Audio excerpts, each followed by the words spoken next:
Moving on, youths in Akwa Ibom State have presented a demand charter to governorship candidates in the state for signing in order to guide stakeholders and political office holders in setting agenda for youth development in all sectors. The Youth Demand Charter was signed by 4 governorship candidates who were present at the Youth Agenda Setting Policy Dialogue, organized by Clement Isong Foundation and supported by Action Aid in Uyo.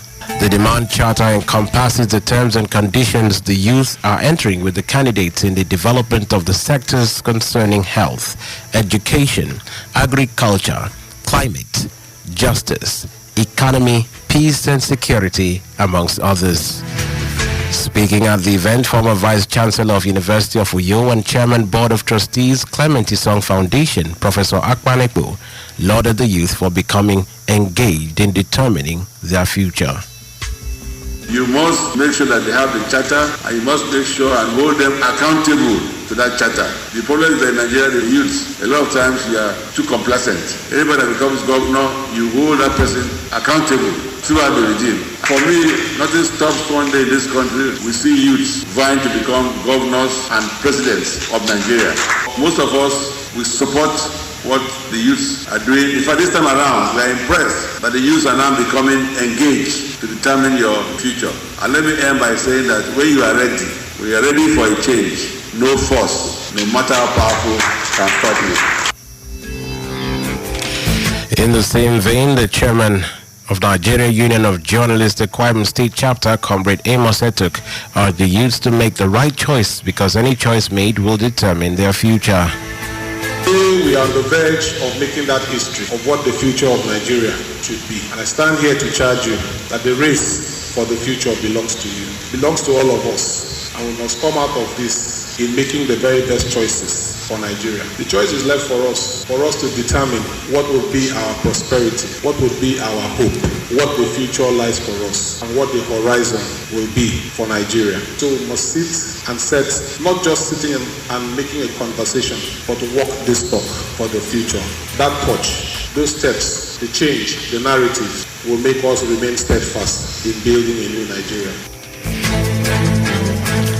Meanwhile, the governorship candidates pledged to shun electoral violence before, during and after the 2023 general elections. They made the pledge at the policy dialogue as presented to them by the State Technical Committee of the Vote Not Fight campaign.